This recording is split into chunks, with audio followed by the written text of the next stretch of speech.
welcome back to Creature Corner. My name is Jared Krichevsky. I'm the host of Creature Corner. That's me in the corner hosting. Welcoming back my co-host and the he's just I can see him. I'm watching him. I can see him right now. He's waiting for whatever I was going to deliver. And it wasn't going to be that good, but the mountain to my madness, Matt Millard. Wonderful, dude. I was also going to go with the He-Man to my Skeletor, which would have been more topical. That would have been a good one. That would have been a nice one. Hello, friend. How you doing, man? Good. We were talking earlier about monsters. It is true. Isn't that what we always talk about? Anyway, the world's awful. Everything is awful. So me and Matt, we're going to do a no PRESH noodle sesh. That's right. Which means we're just going to chill out and work on whatever we're working on. So Matt's got like this old boy. Yeah, the split giant from a million episodes ago. Yeah. I've done a lot of work on the costume. I haven't sculpted much on the body. This crazy double head, man. Look at that tongue, dude. No sculpting on that body. That's cool tongue. I like his tongue. We're gonna noodle. What if his tongue, hear me out, branched off and like split off into other tongues? That's a really good idea. Like a tree branch. Yeah, it's got some tongues. veinage tongue. Yeah. Into it. It breaks off into other little tongues. Yeah. So a no PRESH noodle sesh is pretty much just like pick up like an old project that maybe you haven't touched for a little while, and give it some love. That's kind of baby. Gotta give it some love. So Matt's got that guy, and I'm working on an old Skeletor that I've been so sick, dude. A year ago, I think, that I was like noodling on this. That's the most death metal thing I've ever seen. I really love. I wanted to make him like veiny and like zombie-like. Yeah.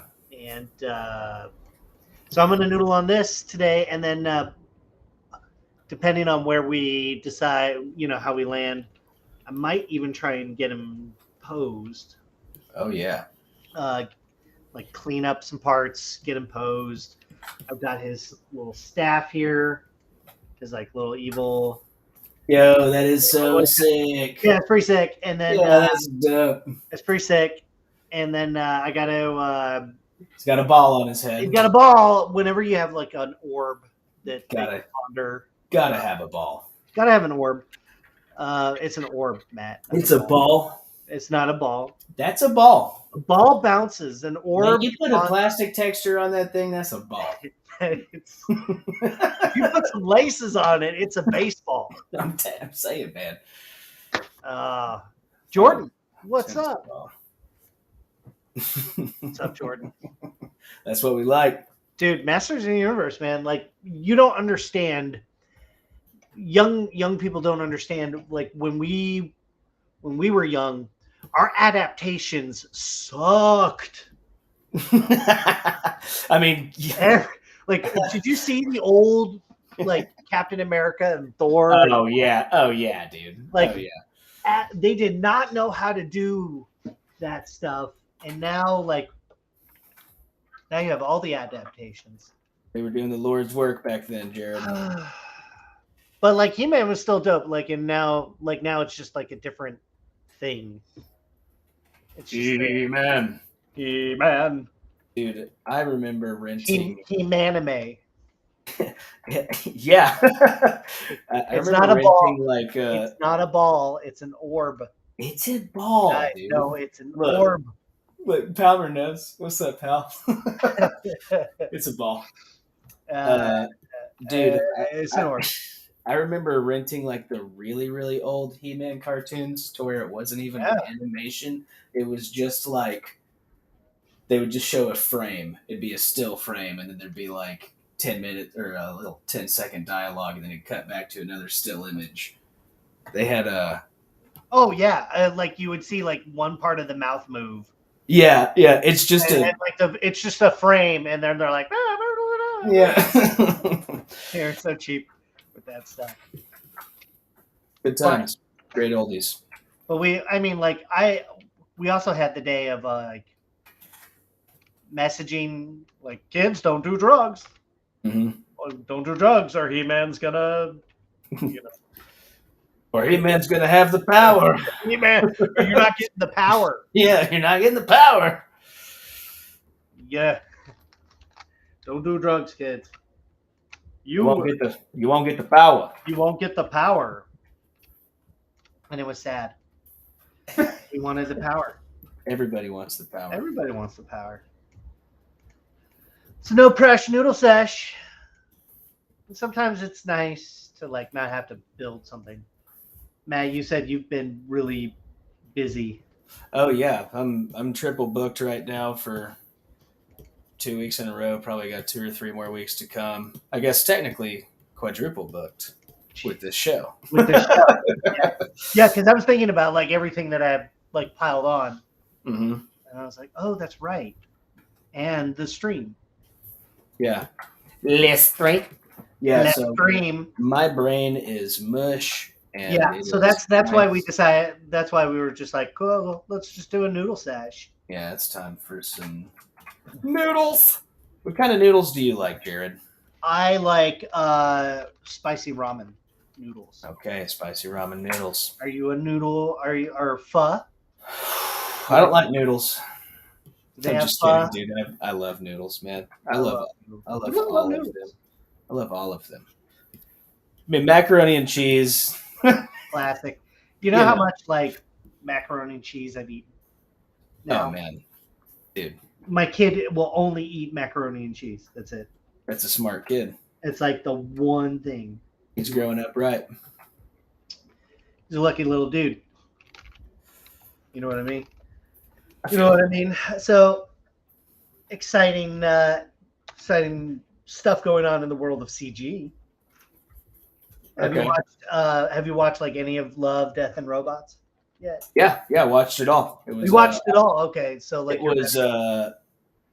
Well, it does go without saying. No, it's true. I mean, watching TV, I am better at watching TV than you are. You are fast. Yeah, it takes me time. It takes me. You know how people like they do the audiobooks? They listen to them at like 1.5 speed or like 2 times speed just to you do it. Yeah, see, I do that. I just fast forward it all and just speed read the subtitles, and I get the music cues along the way. So that's how I just ingest. Need input. No, yeah, it is awesome. I was actually, dude, the big crab. The big crab. That was insanely cool. That was my life. That big crab. Like, just like on a technical level, they all look gorgeous. They do. I felt like this season really, like the level of quality from CG. Just in our experience, we know that like how much work it takes to make even one thing like that. Yeah. And each one of those shorts are unique. And my favorite was the mini one, the miniature undead. Oh yes, dude. Yes. So good. Incredible. Oh my God. Because I love those kinds of videos. The forced, what is it? Yeah. The super depth of field. Yeah, the miniature feel, right? It's like a tilt shift lens. Tilt shift, that's it. Yeah. Tilt shift. So I love those videos. So a whole short of awesome. A zombie apocalypse. Yeah, that was so cool. It was so cool. I mean, it was so well done. I would watch a whole movie that way. Oh yeah.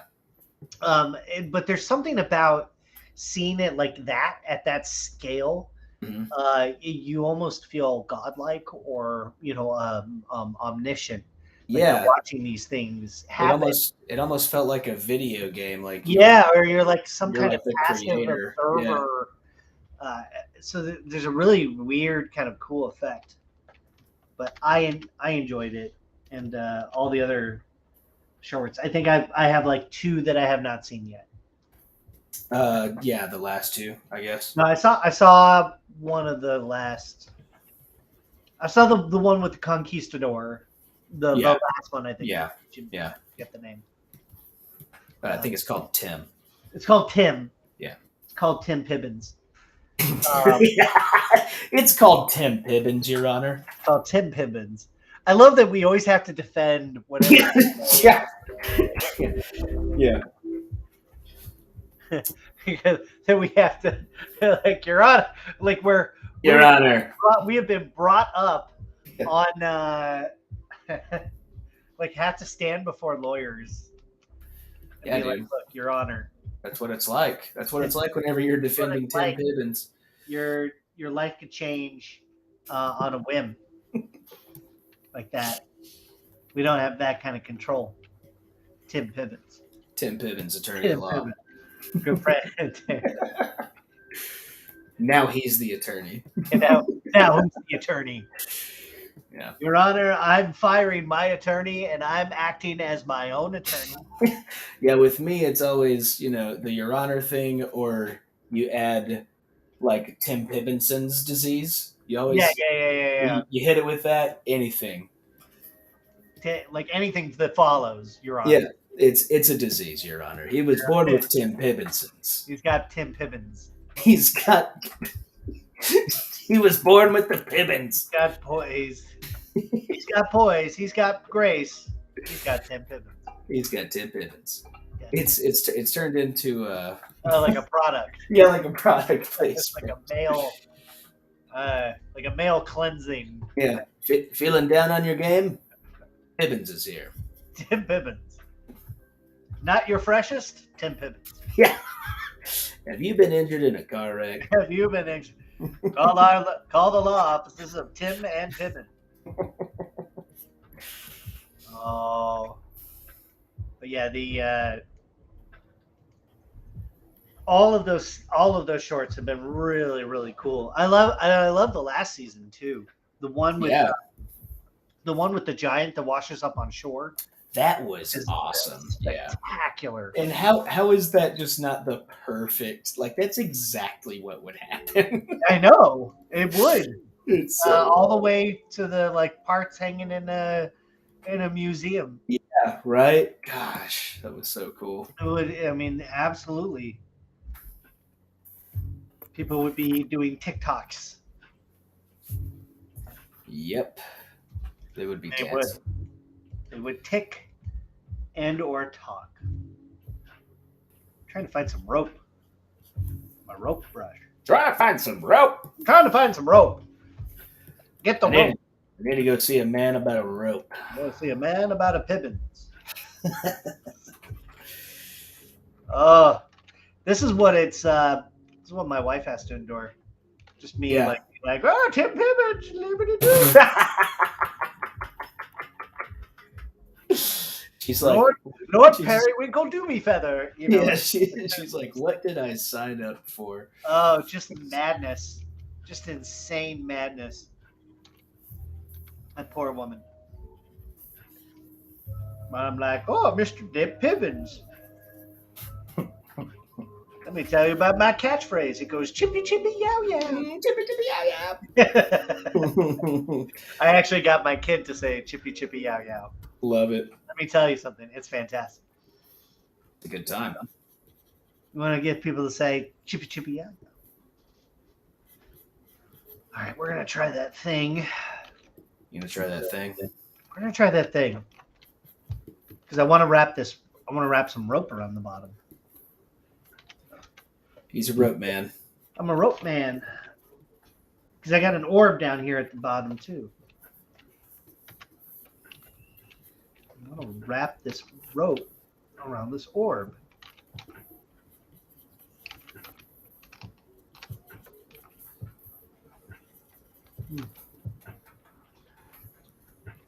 So why this guy, Matt? Why did you go back to him?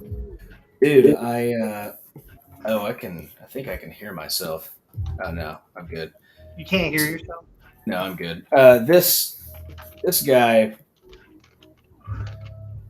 I did kind of like a Dark Souls-esque character, and I wanted to create some sort of giant boss that he would fight. And I wanted to, kind of like my Scorpion project, just practice making like some different stuff I usually don't get to make, like a bunch of armor. That's So I also made- something like that's also something I felt when I was working on Skeletor. I'm like, oh man, I don't Yeah. get to make like medieval armor Mm-hmm. enough. Yeah, and you know, I did this whole workflow for this beard, created like some geo and split off the strands and made this big crazy giant beard with all these skulls kind of tied into them. And I've just been going apparently crazy. I guess I had a work session on this like a couple of weeks ago or something, or a month ago, but I ended up making a bunch of stuff for this guy. And after you showed me the dynamic mesh, Oh, the micro poly stuff. yeah, the micro poly, I went back in and replaced everything with micro poly instead of nano mesh. Hell yeah. I've been finding a lot of like cool, It's very, very like that's a Very, sick very ass, yeah, that's a sick ass tool. But yeah, I've got all this crazy armor, and I haven't been able to address the face much, like the design of the actual monster. So I wanted to get in there and make them gnar, go narbles. I'm trying to make like a proper rope for this, and I just don't want to. What do you mean? Well, I was gonna make a rope kind of snap around this, and I said I don't want to do that. Oh yeah, So I'm gonna go with the old curved tube snap and make it like roots coming out of the tree branch. So roots. Rufio. Yeah, man. And then other exciting thing is Prehistoric Planet. Yeah, I just saw what you guys started were. that? I just saw what you guys were talking about. It looks insane. I've been watching it on my TV, my big TV in the living room. Man, it is gorgeous. Dude, that's awesome. It is stunning. Isn't that on Ted Lasso Plus? It's on Ted Lasso Plus. We signed up for it because Of Ted Lasso. because of Ted Lasso. Yeah. And lo and behold, it's very good. Wow, I mean, that actually is a solid reason to. Well, I mean, we've watched some other things on there like Servant, and then Severance. A lot of S words. Yeah, and Ted Lasso. Ted Lasso. We watched. I have my feelings on Ted Lasso. Okay. I have feelings on Ted Lasso. I know. The man has feelings on Ted Lasso. Not like strong feelings, but just. But they are there. They are there. Yeah. I know. I don't want to get in trouble though. That's okay. People have strong feelings about Ted Lasso. People, some people we know really love Ted Lasso. We would be devastated. Devastated if we found out. Man, this guy needs a crown, doesn't he? Does this guy need a crown? Ted Rambo. Ted Right. Rambo. Ted Lasso. It's Ted Lasso, but he's playing Rambo. Okay. Yeah, no, it sounds great. I'm into it. Like maybe it's Ted Lasso, but he's like fighting the Predator. Dude, I saw the sweetest movie yesterday. What was that movie? It's called Cast a Deadly Spell. Have you I seen heard this about that. movie? Yeah. What is that on? 1991. Fred Ward's in it. There's actually like 3 or 4 Oh, people, shoot. like a I've really seen young that Julian Moore, and the detective's name is H.P. Lovecraft. Yes. And the entire town uses magic. it is one of the sickest movies. It is wild. Like even it's so funny. It's like it's almost like Harry Potter and Beetlejuice vibes, but with Lovecraft. They're like just they're name dropping, Cthulhu and all sorts of elder gods and stuff. It's dude, the movie was amazing. So And- if you haven't got seen Fred it, Ward. yeah, as the Lovecraft Oh, that's awesome. private eye, yeah. That was incredible. I watched that a long time ago. It's great. Yeah, 1991. 91. That's just one of those, like, I always like, I can't believe I've never seen it, so I was just so excited to watch it, and wow, what a gem. It was like Virus. I never saw Virus, but then whenever I went back to watch Virus, I was like, oh my god, that's so sick. There's so many movies of that era that were kind of that went totally hidden and under the radar. Yeah.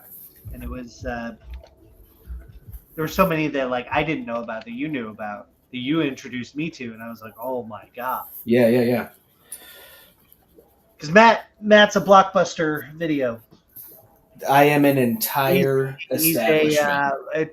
You can open up his face and rent a video. That is incredible. Pull his face off. Dude, that's a character. It's like a red box, but it's like a Blockbuster video. Dude, that's a character design right there. That's character design. Put that in your prompt.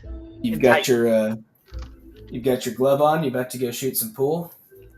My gloves, my cool gloves. Yeah. Yeah, these are like I'm wearing gloves and sleeves for cool compression. That's awesome, dude. Yeah, super cool. And I bought a bigger steamer too. Like I bought really? Like it looks like a silver like astronaut pod that I step into. Yeah. And then I stand there for a while. That is awesome, dude. Very cool. And as the saying goes, cool stuff is dope, and dope cool stuff rules. is dope, and lame stuff is whack. That's right. I think that's what it was. I think it was who was that? Kennedy that said that. Yes. Cool stuff is straight dope. I'm not gonna do that. Yeah, that was a pretty good impression. Mike Cackle. Okay, all right. I want to hear your Kennedy. No. Yeah, please don't make me do it. Don't make me do it. Sounds cool. But yeah, watch Prehistoric Planet. It's pretty cool. It's pretty rad. I also watched a movie today called The Cellar. Cellar. That has Like what's her name? Elijah. Seller? Yeah. Okay. It's like Elijah or Wood? Cuthbert, the girl from The Girl Next Door. Gotcha. That comedy. Okay. She came back with some other guy, and They made a movie. It was a movie, but there was a lot of. I mean, it was just one of those kind of, there's something in the house, what's going on with the house kind of thing, but it ended up having some really old, like, Hebrew, like, kind of ancient evil magic on it and stuff, and there were some pretty cool scenes, and then That's pretty cool.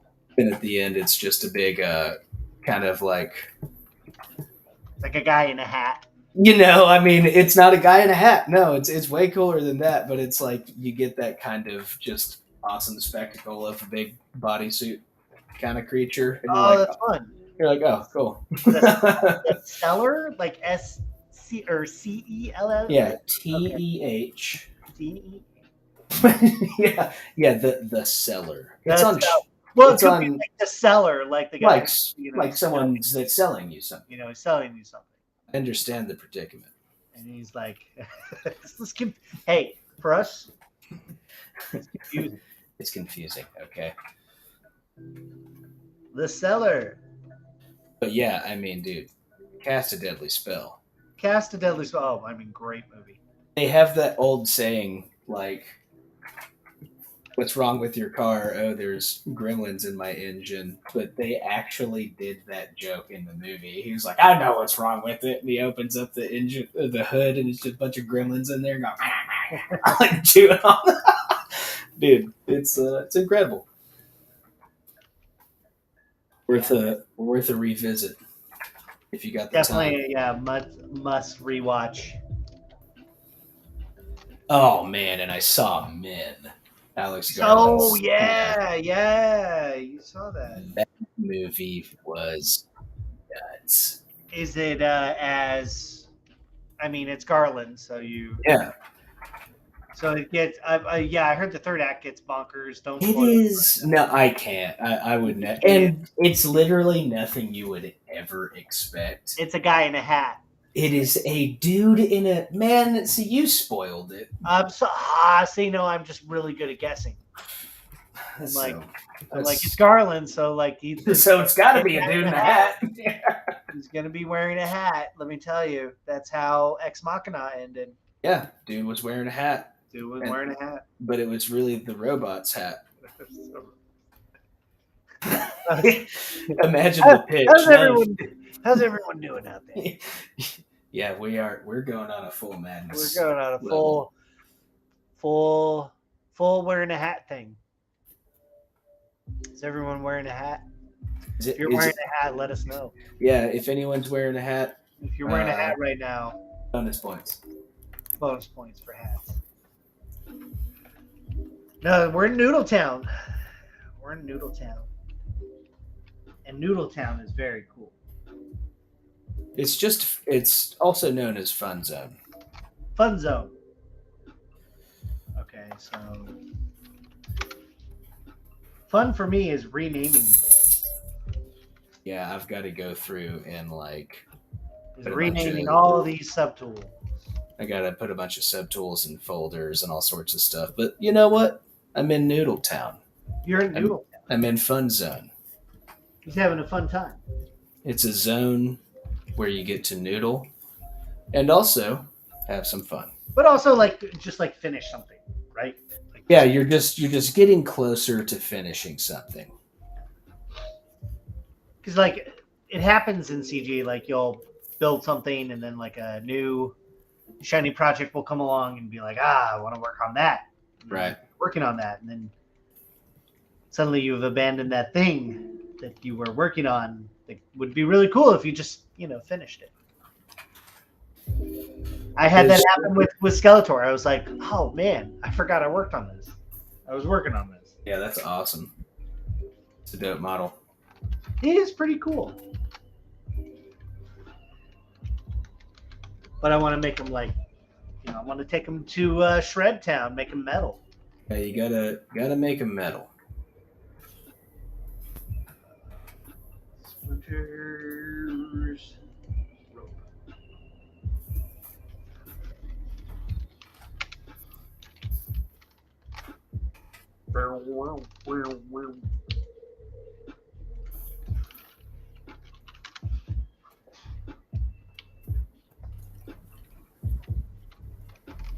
Right now, I'm just labeling and grouping everything so I can still have control.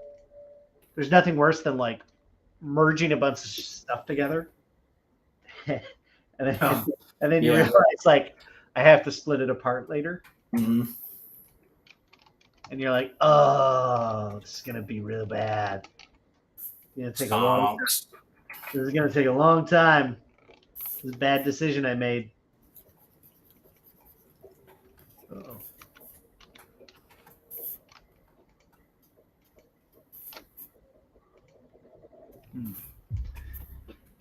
If I had $1 for every unfinished project I had, I would have a lot of dollars.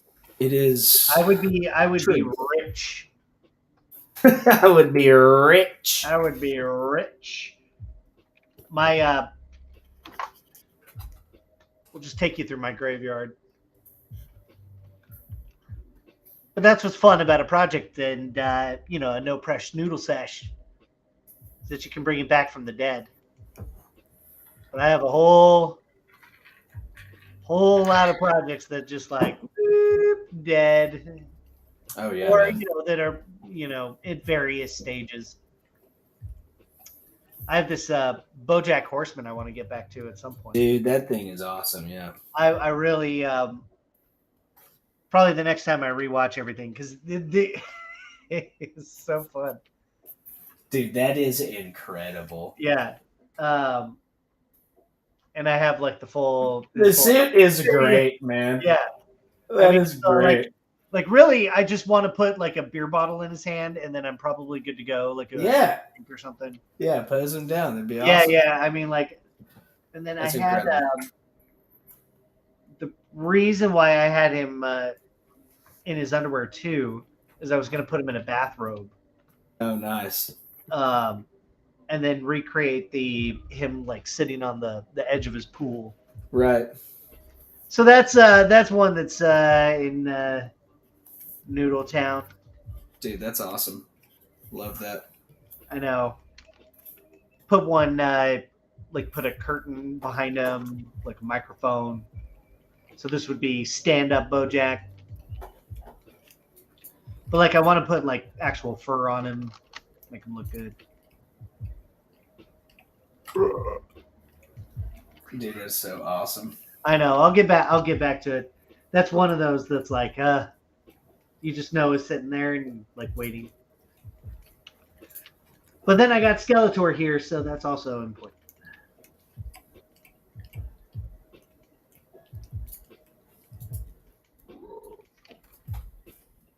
Dude, yeah. That staff is dope.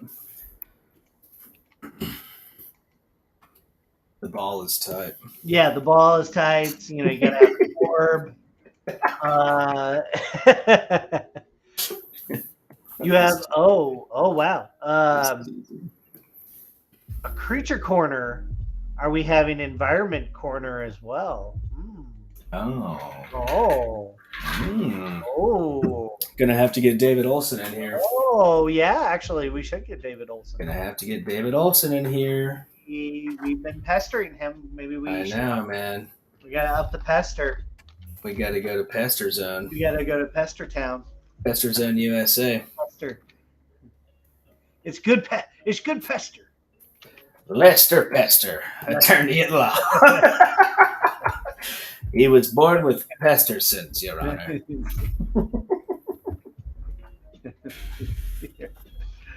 Oh man, it makes sense that a lawyer would be like, his name would be Pester. Yeah. Yeah, Pester Lestington. Pester Lestington. No, it would be like. He said no. No.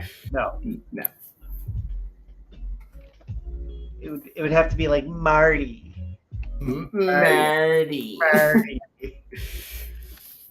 Marty the Pester.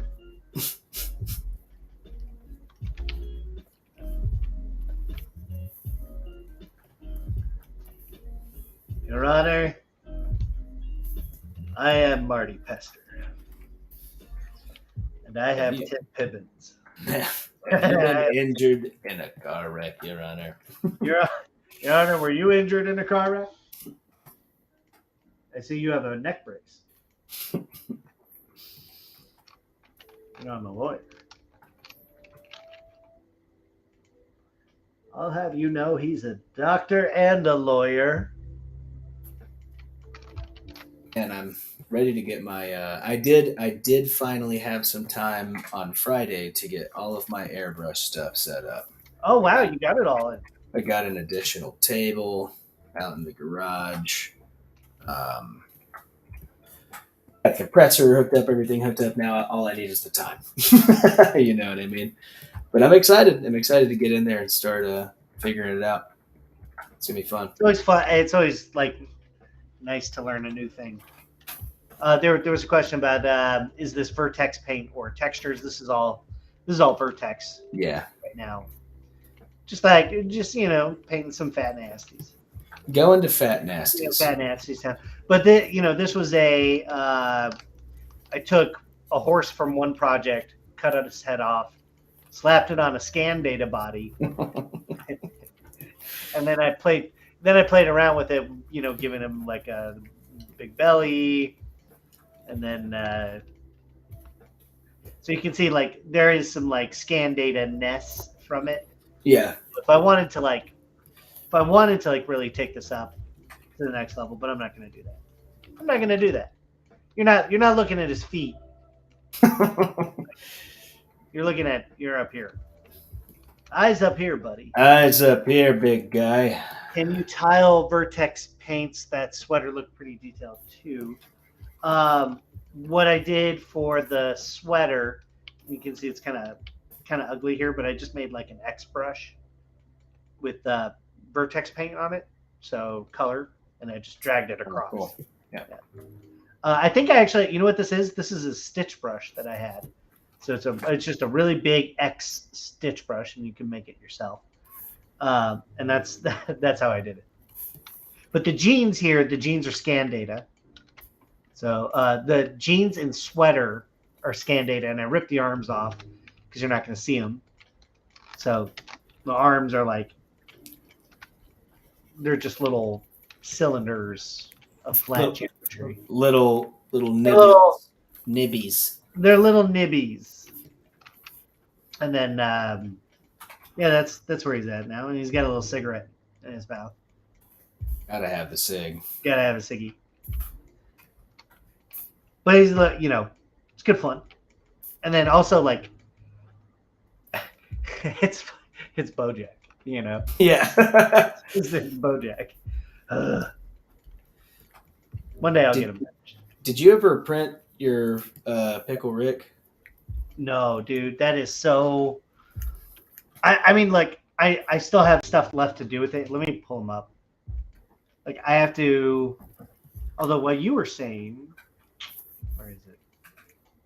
12. Yeah, there are ways around it. I don't have a perfect workflow on it yet, but there are ways around. Like, you know, I mean, they were printing long before Dynamesh was even. My concern is just like, and we can pull this up.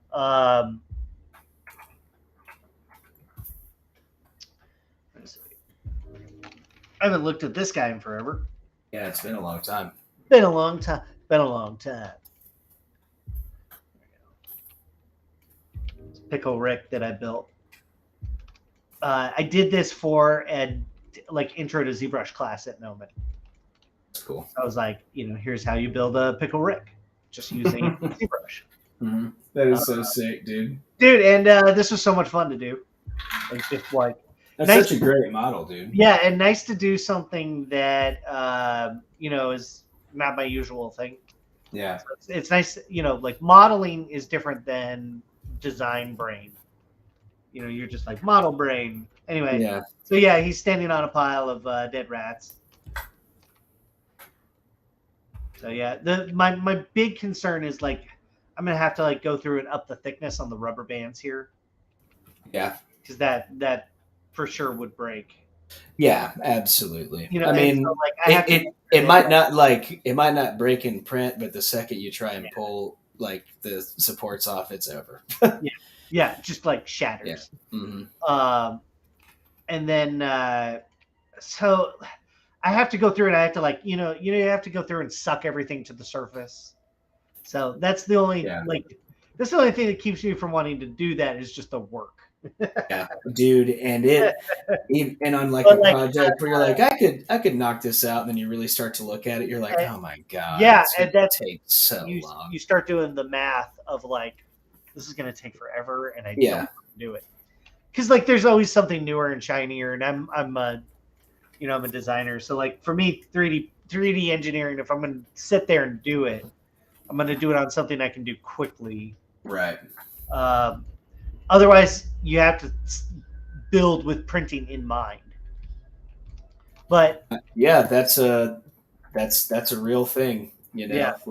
Yeah, it's a skill set. It's a different skill set, and you have to really think about it. And like, it's very difficult. It is very difficult. Like, I don't think people appreciate like toy development or hell, the insanity of doing like a sideshow model. Oh my god! Yeah. The level of quality of Sideshow or Prime One or any of those. I mean, and that's why they sell for thousands of dollars. Yeah. you know. But we're just having a good time in Noodle Town. Gonna talk to all my friends about Noodle Town. Oh, Matt died. Oh no, I didn't die. I'm watching my. I'm making sure my dog's not getting up to no good here. He's getting good dog. Restless. Good dog. He's a big boy. He's a good dog. We love Slayer. He's a tube. He is a naturally born tube. I've had I haven't had a tube, but I've had a burrito. Oh, nice. Do you remember? I don't know if you remember Rocky, but he was a burrito. And by burrito, like if you picture a burrito, or like a Chipotle burrito, like where it's like really big in the middle. Yeah, that was Rocky. It's really big in the middle. A little burrito. I love that. Okay, staff, pretty much there. Dude, yeah, it looks great. It looks great, but it could be better. It could always be better. It could always be better. Everything could always be better. Everything could be better all the time. All the time. All the time, Your Honor. Your Honor. Your Honor. How dare you? I can't believe the audacity, Your Honor. That man wouldn't share his milk with me.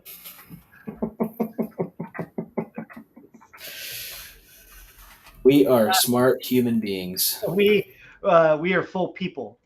Real people. We are real people and real situations. That ugly Sonic clip from that movie. My Lord, Chip and Dale. That's what I'm saying is like there's been a lot of really good like CGI coming out lately, and then Chip and Dale was hilarious, and what they did to Ugly Sonic was fantastic. I mean, I love that they made him even uglier. I know, dude. So like they probably got permission. I mean, they had if that's Disney, they had to get the legal department. Right. So like the writers write the situation. Writers are like, hey, we want to put Ugly Sonic in our Chippendales movie. Yeah. They have to reach out. Lawyers have to reach out to Paramount. No, dude, I was so surprised. Like when Matt and we worked on Ready Player One, mm-hmm. Half of that show was all about legal permissions.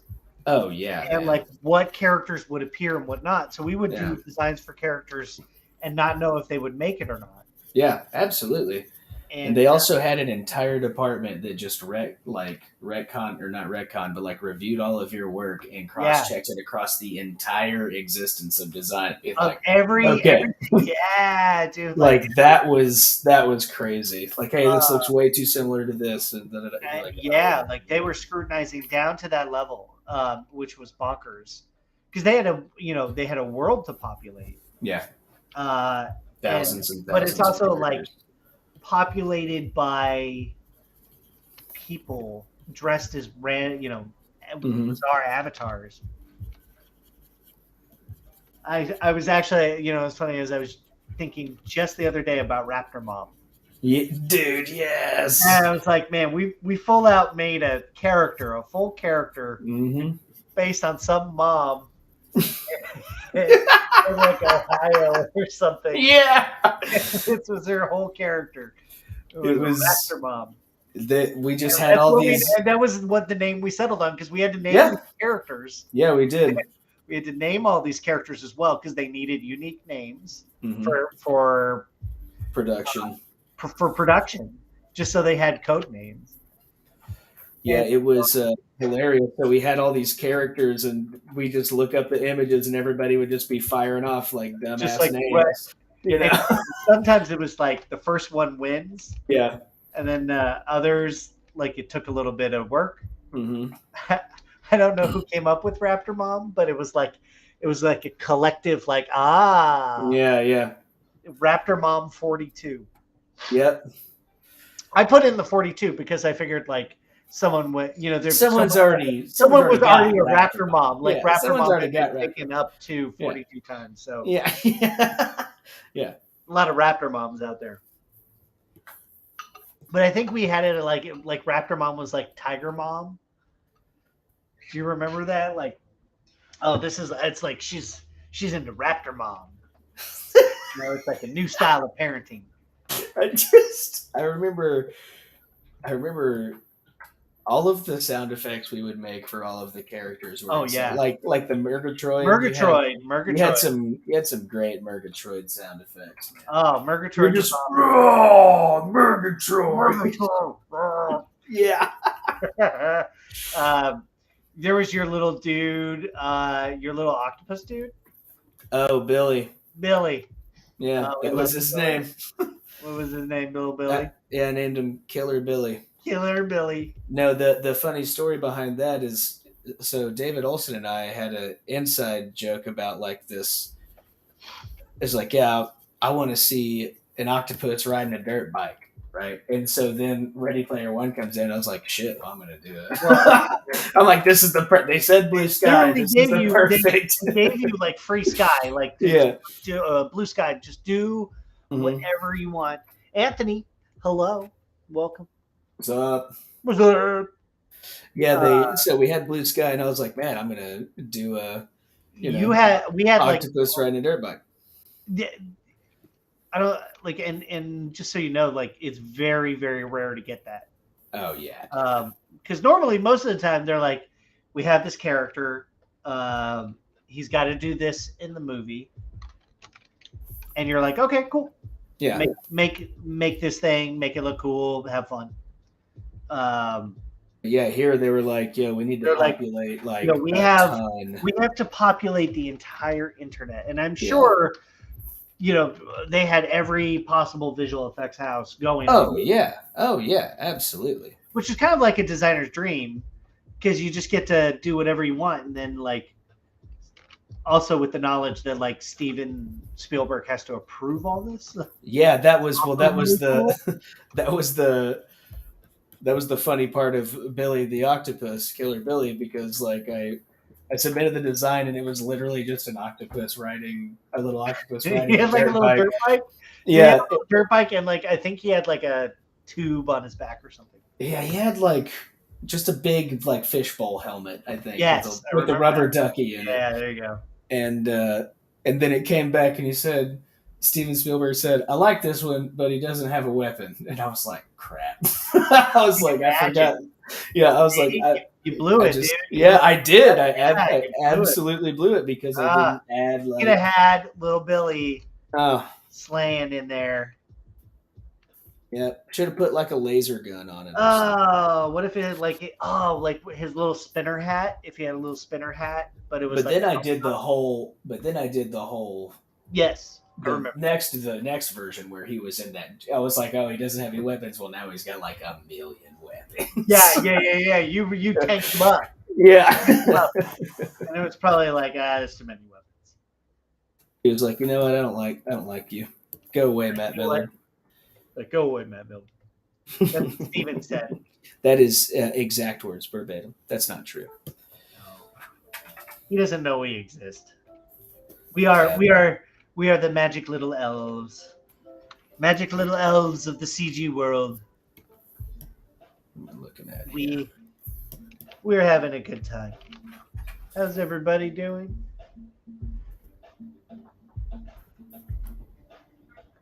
Matt, are you in Noodle Town? I am full. Matt's having a good time. Noodle Town. He's Noodle Time. Noodle Town. Yeah, just finally refining some of this stuff. I just went to a little bit of Noodle Town on the teeth. Just made them not normal. Felt good. Oh yeah. Oh. Made them not I like normal. it when I like it when teeth are serrated like that. Yeah. Like maybe they're serrated. Maybe he's rotting. He's got holes like Courage the Cowardly Dog. Holes in his teeth. Just rotten teeth. Rotten. And the poly paint will help a lot with that. There you go. I think I'm getting close. Yeah? Yeah, I'm getting close to like wanting to pose him, which is Nice. good. Like there's a timer that goes off in your head. Mm-hmm. Okay, time to start moving forward. But also, I want to work on the staff too because it's really fun. It's really cool. I get lost in the costume elements, the little extra elements. This stuff is so cool. And just like it, for costume and things like that, it's layers. Yeah. Lots and lots of layers. And small, tiny branches. Small, tiny branches. Your Honor. Your Honor, they're branches, Your Honor. He got... but I used Pablo's Beksinski brush for this stuff. Oh, sick. Yes, yeah. I still need to pick those the up, bone. dude. That's what I used for the bone. Oh, let me pull that up. Yeah, pull it up. The man's got gingivitis. The man's got gingivitis. Yeah. Yo, that is, yeah. Your Honor, I'm a lawyer and a doctor, and the man's got gingivitis. I'm into it. There you go. But yeah, like he's got some really dope brushes. So like one's got like Beksinski bones. And so I thought obviously I want to see like Skeletor with Beksinski bones. We need those double Bs. The man needs a fish. He needs a fish, Your Honor. He's got Beksinski bones, Your Honor. We are smart. We are smart people. I'm a doctor and a lawyer, and I can tell you that man has gingivitis.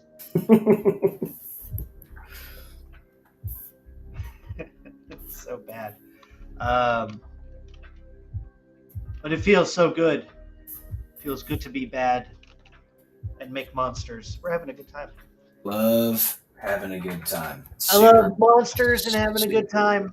I was a monster kid. Matt was a monster kid. Absolutely. It's all true what they say about us being monster kids. That's real. That's real. That's a real thing. I wouldn't lie about that. Wouldn't lie. He wouldn't lie about gingivitis. Do you remember the Tarzan Boy commercial with Listerine? That was like one of the first commercials I remember with CGI in it. I don't know if that was. I bet if I saw it, I'd be like, oh yeah. Oh, it was rad. I'm ringing a bell though. It was fantastic. Now this is 1980s, so like way back in the day. Okay. And the man had gingivitis. He had Tim Pibbins. He was born with a severe case of Pibbins, Your Honor. Of the Timothy variant. Of the Timothy variant. Yeah. It actually sounds like a good movie. I would watch that movie. The Timothy variant is The Timothy variant. Yeah, that sounds like a great movie. Not Sounds gonna like lie. a good ass movie. All right. There was only one thing we could do, and that was everything. And that was everything we could. We got like some spooky little beats going on in the background. Right? Like I like spooky beats. Spooky beats is like. Well, these are like spooky beats that won't get us sued. But like if Zazie Beetz was in the Spice Girls, she'd be called Spooky. I feel like there's an underrepresentation of spooky music in modern music history. Modern music history. Yes, that's happening right now under our very noses. Tell us more about modern music history. Look, I'm a lawyer and a doctor. I'm also a historian. And I'm also I'm an amateur music historian on the side. I do a vlog. I do a when I'm not being a doctor or a lawyer, I spend my weekends cataloging music from and let me tell you something. Oh, the AI generated scripts that Pyramid Scheme is talking about. Those things are just across the board hilarious. All of that, like, anytime I made a bot listen to and then pump out something. It is so funny. I'll have to check. And they read it in that like, and then you cross the corner. Batman says hello, and he's having a good time. Man's got gingivitis. Which is worse, gingivitis or Tim Pibbins? Oh man, well, it's not really a fair question, because that's like gingivitis isn't life threatening, and Tim Pibbins is. Tim Pibbins could end all of reality for Tim most Pibbins. I mean, it's scary. He could destroy every one of us. Yeah, Pibbins is bad. Good old Tim, you son of a bitch. I'm just floating teeth. I'm just a floating pair of teeth. Behold Tooth Man. Behold my teeth. Let's hear your best. He-Man. He-Man. He-Man.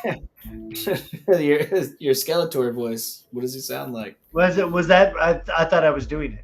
You did it. I just wanted you to do it more. That's all. Like, Yeah, that's great. Thanks. He-Man.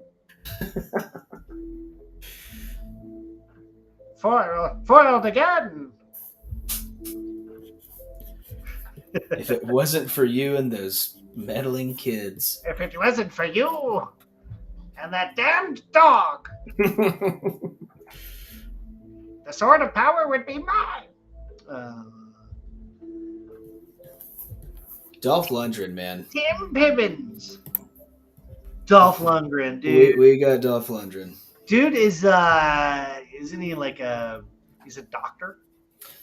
He is a scientist or something. He's like he has a chemistry degree in chemical engineering. Yeah, chemical engineering. I said chemistry. Insanely cool.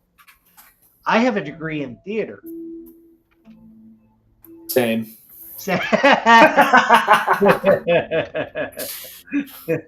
I've got a degree in shredding. I got a degree in shredding. I got a degree in evil monsters. I go Narbles.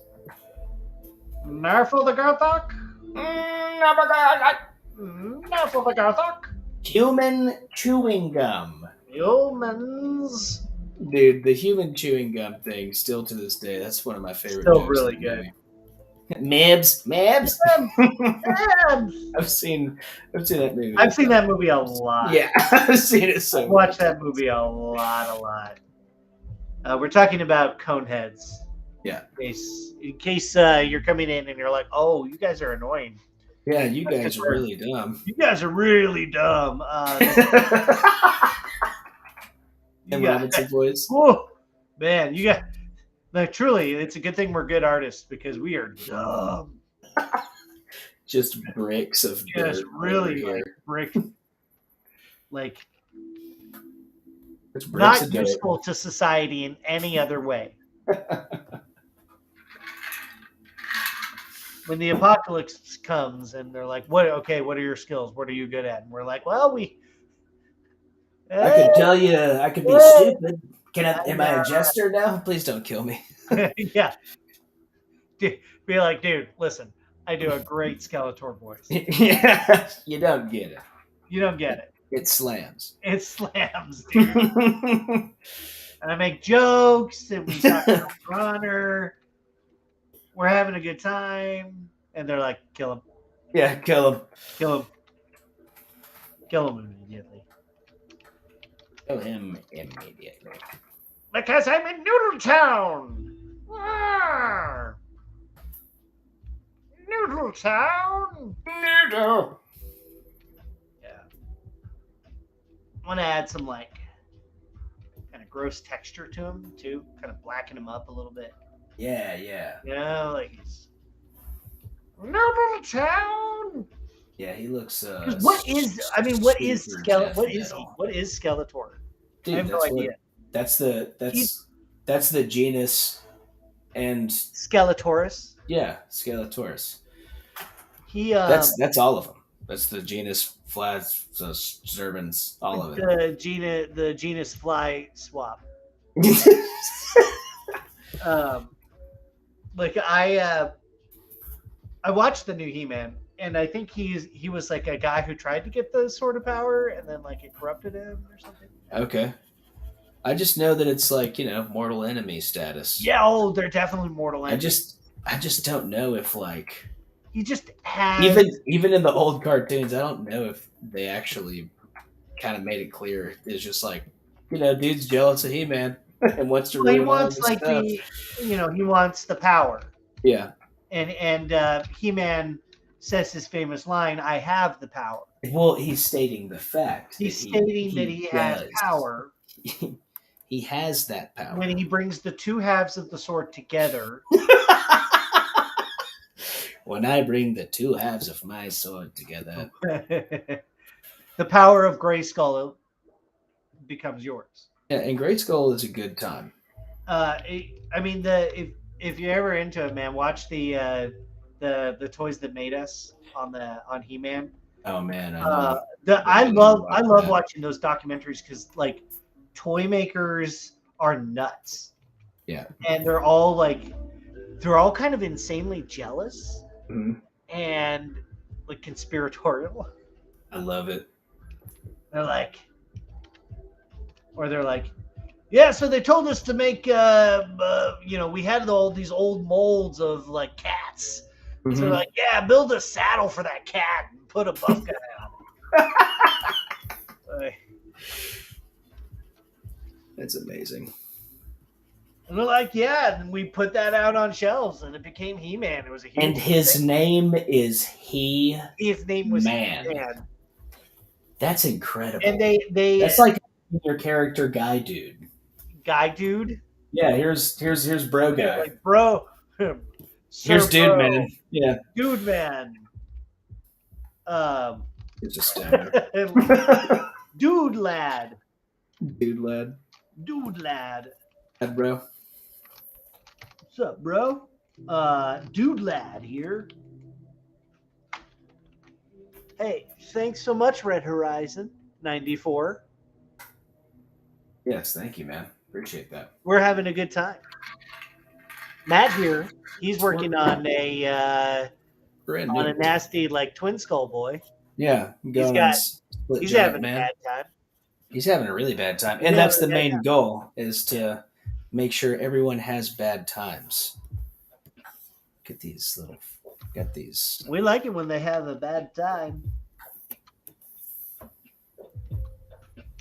EFO.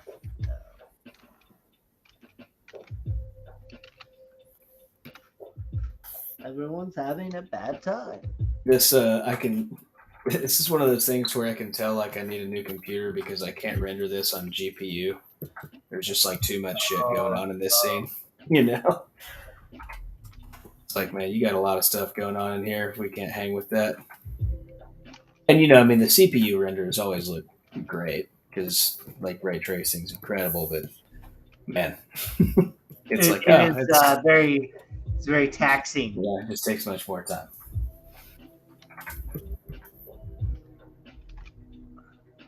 Takes a lot of time.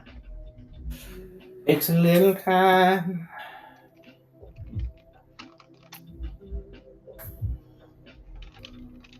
Hey, when we get you, He-Man. He-Man. He-Man. Oh, there we go. We're getting there. Feeling it? Take me out to dinner, He-Man. I like it.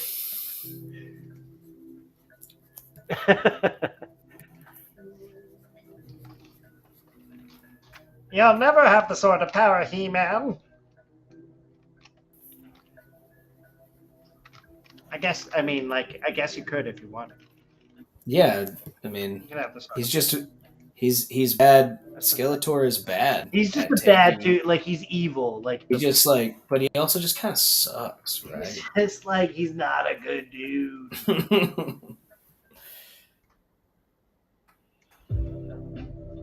We love Skeletor, don't we, folks? Love me some skellies. Okay, now we're in bonus detail town.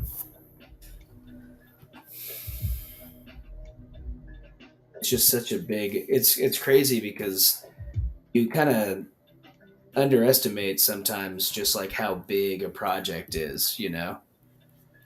You mean like something? Oh, like just working in general. Yeah. Like take the time you think it's going to take and then triple it. Yeah. It just piles up really, really quick.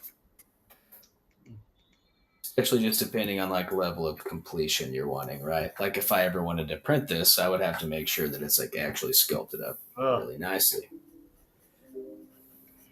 That's the big thing that keeps me from doing a lot of printing is just like not wanting to. Because like I don't know, this is the designer in me, but like maybe it's the designer in me, but maybe it's just the goth of it. Maybe it's just that tiny little man inside of my body who's the designer in me. No, dude. Once I'm done with it, I kind of lose interest and I want to move on and make something new. Like to me, the act of creation is exciting, but like also seeing your 3D prints is pretty cool too. So yeah, then you get in this whole like you like get in this conversation with yourself. You're like, am I gonna put in the time to suffer on like yeah, you know, God. Like that's how I was with Scorpion, and I mean I still have to fix a lot of stuff in that file, but it's like, oh man, it's just a monster of a job for sure. It hurts real bad. It hurts your feelings. You don't feel good about it. Don't call me Dr. Feelgood. Don't call me daughter. One man is about to find out how long it takes to sculpt a monster. Turns out it's a long time. And that's when he knew. But you know what? I mean, what's also crazy is like a personal project will always go longer than a client project. Like you. Oh, I mean, infinitely, like, right? It's amazing, like when you're sculpting for you, how long something takes, and then when you're doing it for a client, you're just like, "Woo! I'm speeding. Yeah. I'm making decisions. I'm going. I got a deadline." Yeah. Mm-hmm. It's just always crazy, like how much more nitpicky I get when it's my own stuff. Oh yeah, I mean, that's how it goes. Yeah.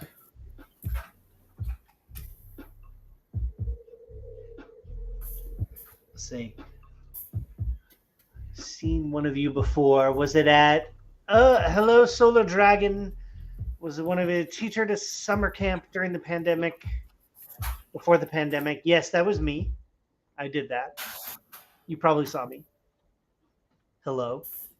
I am a human again, I assume. Uh-oh. That's right. What? Oh, nothing.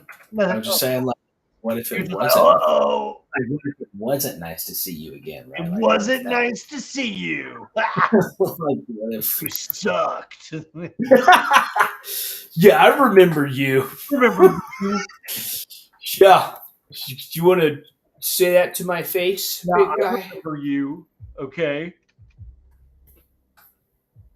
And we had a nice time, and we talked. It was a really good time. Really good time. It was actually pretty illuminating. Had some Diet Cokes. Like had a Diet Coke. Had a Diet Coke. That was cool. It was cool. What's fun is that Matt and I are like quadruply booked, and so we are crazy. Absolutely dying. But man, this is But I'm having a good time. We're having a this is good just time. like cathartic, right? Just kind of noodling around, refining some stuff.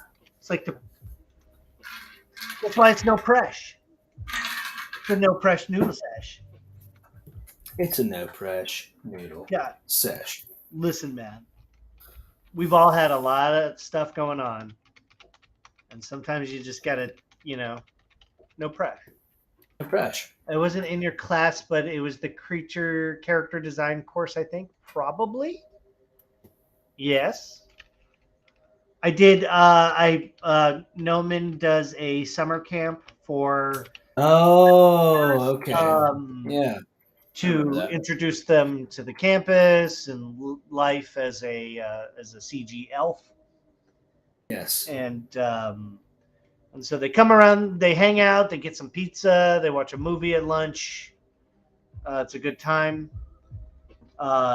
You get a nice mix between the students who want to be there, and then students who are like, my parents are pawning me off on you guys. Yeah. They're like, oh, you like to draw, you'll do this summer thing for 2 weeks, and then we'll, Mm-hmm. So it's a nice mix of like kids who want to be there and kids who like despise you for looking at them, because it's high school, right? So they're all, it's high school, so there's a lot of high school going on. But let me tell you something. My name is Jeff Timbos. Jeff. First and last name, Jeff. Jeff Thurston. Okay, all right, there we go. Jeffrey Thurston III, doctor, lawyer, philosopher. Philosopher, Your Honor. That's what I was born to be. I wasn't meant to live this life. Oh yeah, and I started doctor, lawyer. Also, world-renowned jewel thief. World-renowned jewel thief, Your Honor. World-renowned. He's a really crappy jewel thief. Darius Darrison. Oh my God. That is the video of that reporter. Wait, what? God. Oh no. Yeah. Where she he broke me. Hold on. We gotta regain. Yeah, it's I can't remember what she was reporting, but it's like 15 or 12 years ago or something. 10 years ago, and she just like completely loses her mind on how to talk, and she's like, thanks, Tom. Tonight we have a pet disturbing Darrison. It's like, oh my God, dude. Her brain shuts down. Yeah. Oh no. Yeah. It was a time. I will look up that video when we are done here, so that I might partake. Yeah, you need to know about that Darius Darrison. To know about that Darius Darrison. Darius Darrison. He's a good guy. Oh, see, now we're back to like cool, like sexy beats. It's midnight here at the Creature Corner. It's midnight here on Creature Corner. That's right. Tell us about your deep desires. I know we all want to be taken by a Lovecraftian monster deep into the ocean, drowned. Oh no! You're making it worse. Oh no! Like I want to be taken, but I don't want to drown in the ocean. It's like my biggest fear, dude. Oh, the ocean is so scary. Scariest thing in the whole world. Don't like. I know Olsen makes fun of me, but I don't like the ocean. No, that's why I don't like it, because I have respect for the ocean. Oh yeah. Like there are terrors in there. Yeah, we know more about outer space than we do of like the stuff in our ocean. In our own ocean. So like, wow. The life. So like big time wow, like It's like- super wow, We've ultimate only wow. explored a small portion of our oceans. Serena Branson. Oh, is that the name? I think that's her name. You're gonna have to watch that, Jared. I mean, I'm gonna go watch it. I will. I will watch it and I will report back to you. Okay, That's it. That's it. That's all I'm gonna do. I'm into it. I hope everyone's having a good time and you're Yeah. watching. If you're watching now, let us know what you're working on. Yeah. If you're What do working with us, tell us what you're working on. And also, Can what we, is like, the know? most recent movie you saw? Was Yes. it good? Did you like it? That's what we like to talk about. How many times have you seen Morbius? Oh, dude, You know, like it's a golden. at least a couple times. It's a Golden Globe. You know, it's like, do you say it's Morbin time when you wake up in the morning? It's Morbin time. It's Morbin. Oh, Jared Leto. Jared Leto. Jared Leto. Liz Krichevsky. I'm a Krichevsky. I'm honestly surprised there's a school Twitch account. Hey, we do cool stuff on here. Yeah, it's true. If you like hanging out with me and Matt, that's it. Yeah, This is us. we just get goofy, be What we weird, like. make stuff. We just make monsters and talk. Like, and they're okay with it. They're like, hey, They're make just, fun. they're just They're okay just like- with it. They're just like, hey, it's Morbin time. It's Morbin time, dude. Got to tell you, the tongue note, loved So, it. was that helpful? It's Oh, look dude, at that. That was it's great. working. It's working. Yeah. And each Meant tongue to. like has a smaller tongue on it. Yeah, Yeah. just little tongue Yeah. bees. I'm trying to put like black mold on his skull face. Oh, okay, cool. Like I'm trying to think of like deadly things. hmm Black mold would be one. So he looks kind of like Yeah, yeah, dude. Nice and moldy and he's evil. like, He-Man, Skeletor! He-Man, Hey, man! He-Man, where did I leave my underwear? They were hanging out. They went to the They hang out went to the pool. sometimes, man. They went to the pool. They hang out sometimes. It's not a big deal. They had a Some good people, time. they try and make a big deal out of it. People do. But Have you it's- seen that commercial where they're dancing together? Yes, dude. Yeah. It's fantastic. And then they shout, "It's Morbing time." It's so weird. Like not even their It's like property. it's like not even their It's not even their universe. universe. And Yeah. it's like it's Morbin time. It's so weird. Like predicting the future. It's insane. So, they were doing that in the 80s. It's so weird. It's just insane, dude. That's why when they brought it back, I was like, "Oh, the old He-Man thing." Yeah. Jared Leto's doing an old Jared Leto's He-Man. What? A movie based off of the same. Anybody following any of this? Yeah. We are absolute monsters. I'm still learning, so I like to watch the streams to absorb the info. Oh man, you came to the wrong spot. There's no info here.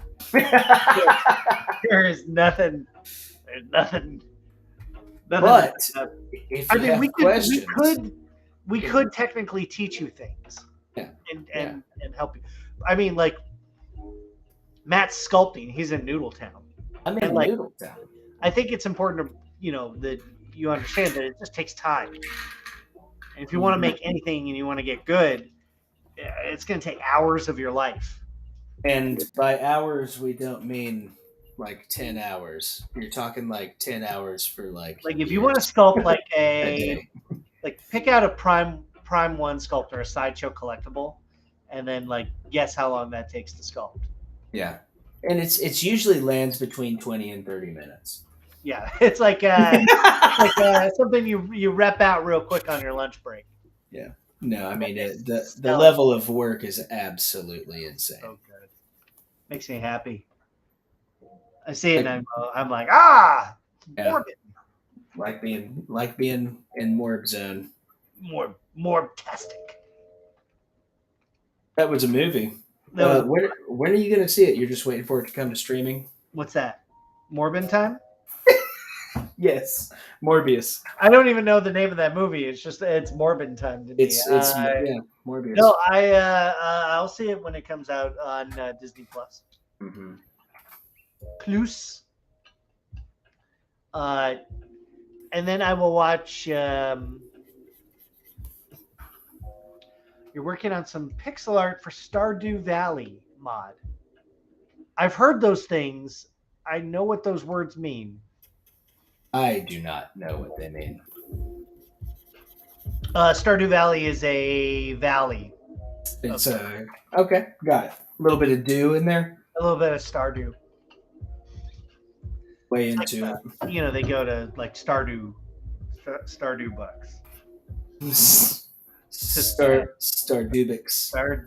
Bucks. Yeah. They have a good time. Hey, look, as long as you're making something, that's all I care about. That's where the real people are.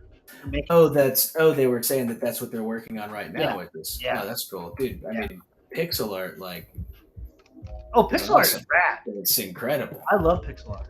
I've never made any. I don't even know. I guess you just make pixels, and I don't know. It starts with squares. Absolutely. Did you know that everything starts with squares? I watch Harding Studios on Instagram, and he sculpts action figures for Hasbro on ZBrush. So I like to watch the process. I know Paul Harding. He's amazing. He's an incredible sculptor, and talk about range. Dude has range as an artist. He can do very simple stylized stuff, or really good anatomy. So it's important to get those fundamental skills, and then you can apply it to whatever you want. Yeah. And that's the thing is you don't want to skip out on any of the fundamentals, because no matter how much you hate them, they will absolutely come into. Oh, if you don't, they will punish you if you don't. Yeah. Yeah. I didn't know he was doing live videos on Instagram. I'll have to check him out. It's cool. Paul, he's just awesome. He's just a cool dude, you know. He's a monster. Your Honor. The man knows how to make a good ham. Hammy Tamblin. The man is a Hambly. Hambly? Is that you? Hambly? It's been 15 years. I haven't seen you, Hambly. Good old Hamby Tamblin. Yeah, dude, you gotta rewatch Cast a Deadly Spell. I gotta rewatch that. Yeah, we can see you at Chrome Colossus. I don't know what that means. I do sculpting too, and I've definitely improved from what I've made in the class. That's awesome. It's just time and the willingness to do the same thing over and over again. Chasing the elusive thing that you want in your work. All right. The thing that keeps me going is just every time I just watch some 80s movie with some crazy monster or prosthetic makeup, I'm just like, man, that is still, it's just so cool. Everything about movie magic is just so cool. From bad effects to excellent effects, from SFX to VFX, it's all just, it's all great, baby. Everything's an inspiration whenever you're in this field to some degree, right? Yeah, I mean, you can look at a complex makeup and be like, wow. Yeah. Or you can look at VFX on Prehistoric Planet and be like, wow. It's just magic, baby. Moving images and then storytelling. And the composition of those things. It's very cool. I feel like my eyes were closed for so long. So long. And then They weren't closed anymore. They were opened They were opened by the gods. by the gods of C, G, and I. The Holy Trinity of visual effects. The visual effects. 3 letters. Like, all praise to the founder and master of Gnomon, Alex Alvarez. Absolutely. The founder, the creator, our savior. Seriously, that dude has changed so many lives. Oh man, I know. It's just so. It's just like the scope, you know. We are all in debt to him, to the man, changing lives, passing on knowledge. Knowledge.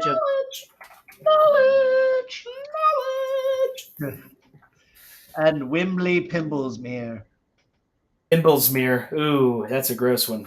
Wimbley, Sir Wimbley. Sir Wimbley Pimblesmere.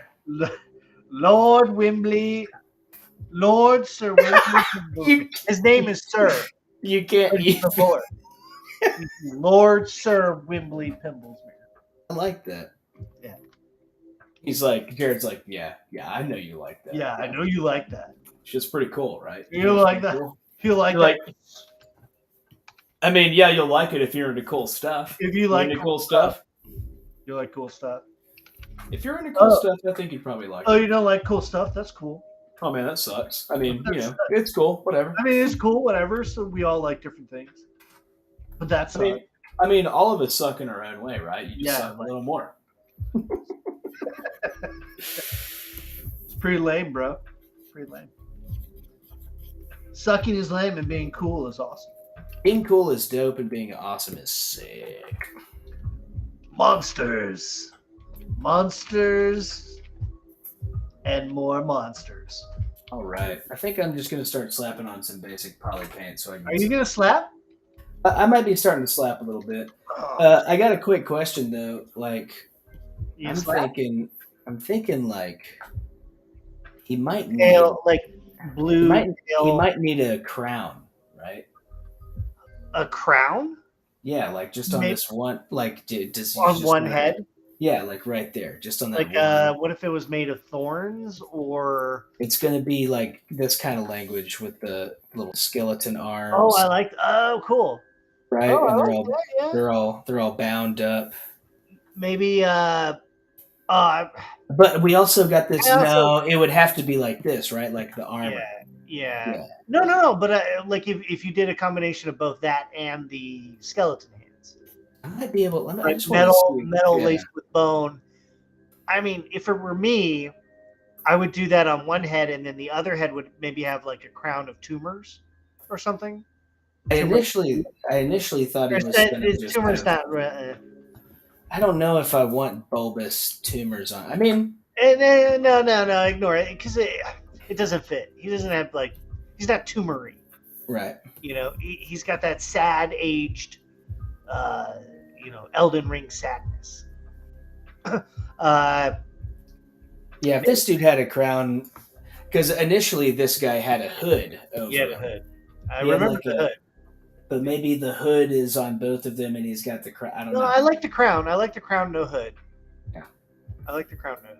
I'm just gonna duplicate these and see if I can smash one together right quick.